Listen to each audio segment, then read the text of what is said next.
ಇನ್ನು ದೆಹಲಿಯಲ್ಲಿ ಡಿಕೆ 2.0 ಸಂಪುಟ ವಿಸ್ತರಣೆ ಸರ್ಕಸ್ ಭರ್ಜರಿಯಾಗಿ ನಡೀತಾ ಇದೆ. ಡಿಕೆ ಶಿವಕುಮಾರ್ ಭೇಟಿಗೆ ಸಚಿವಾಕಾಂಕ್ಷಿಗಳು ಮುಗಿಬೀಳುತ್ತಾ ಇದ್ದಾರೆ. ನಮಗೂ ಕೂಡ ಅವಕಾಶ ಮಾಡಿಕೊಡಿ ಭೇಟಿಗೆ ಅಂತ ಈಗ ಯಾರ್ಯಾರು ಸಚಿವಾಕಾಂಕ್ಷಿಗಳಿದ್ದಾರೆ ಅವರು ಈಗ ಮುಗಿಬೀಳುತ್ತಾ ಇದ್ದಾರೆ. ಕರ್ನಾಟಕ ಭವನದಲ್ಲಿ ಶಾಸಕರು ಭಾರೀ ಪರೇಡ್ ಮಾಡಿದ್ದಾರೆ.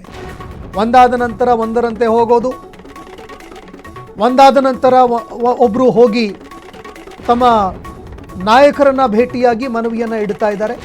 ನಮಗೂ ಕೂಡ ಸಚಿವ ಸ್ಥಾನದ ಆಸೆ ಇದೆ, ಸಚಿವ ಸ್ಥಾನ ನೀಡಿ ಅಂತ ಬೇಡಿಕೆಯನ್ನು ಇಡ್ತಾ ಇದ್ದಾರೆ.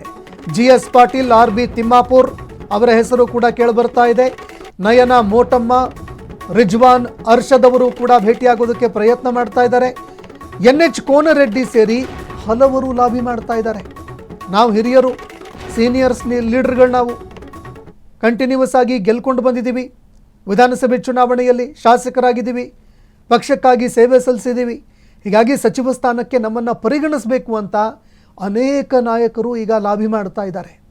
ಇದು ಒಂದು ಕಡೆ. ಮತ್ತೊಂದು ಕಡೆ ಹೈಕಮಾಂಡ್ ಹೇಳ್ತಾ ಇರುವಂಥದ್ದು 60-40 ಅನುಪಾತ, ಅಂದರೆ 60% ಹೊಸಬರು ಹಾಗೆ ಯುವ ನಾಯಕರು ಯಾರಿದ್ದಾರೆ ಅವರಿಗೆ ಸಚಿವ ಸ್ಥಾನ ಅಂತೆ, 40% ಮಾತ್ರ ಹಿರಿಯರಿಗೆ ಸಚಿವ ಸ್ಥಾನ ಕೊಡಬೇಕು ಅನ್ನೋ ಒಂದು ನಿರ್ಧಾರವನ್ನು ಹೈಕಮಾಂಡ್ ಮಾಡಿದೆ ಅನ್ನೋ ಮಾತುಗಳು ಕೇಳಿಬರ್ತಾ ಇದೆ. ಹಾಗಾಗಿ ಯಾರ್ಯಾರಿಗೆ ಸಚಿವ ಸ್ಥಾನ ಸಿಗತ್ತೆ, ಯಾರ್ಯಾರನ್ನು ಸಂಪುಟದಿಂದ ಕೈ ಬಿಡಲಾಗತ್ತೆ ಅದನ್ನು ಕೂಡ ನೋಡಬೇಕಾಗತ್ತೆ. ಇನ್ನು ಕಳೆದ ಬಾರಿ ಅನೇಕ ನಾಯಕರು, ತುಂಬ ಜನ ಹಿರಿಯ ನಾಯಕರು ಸಾಕಷ್ಟು ರೀತಿಯಲ್ಲಿ ಹಿನ್ನಡೆಯನ್ನು ಅನುಭವಿಸಿದರು. ಜಮೀರ್ ಅಹಮದ್ ಆಗಿರಬಹುದು, ಹೀಗೆ ಲಕ್ಷ್ಮೀ ಹೆಬ್ಬಾಳ್ಕರ್ ಅವರಾಗಿರಬಹುದು, ಸಚಿವ ಸ್ಥಾನ ಸಿಕ್ಕಿರಲಿಲ್ಲ. ಈ ಬಾರಿಯೂ ಕೂಡ ಅವರಿಗೆ ಸಚಿವ ಸ್ಥಾನ ಸಿಗುತ್ತಾ ಇಲ್ವಾ ನೋಡಬೇಕಾಗತ್ತೆ.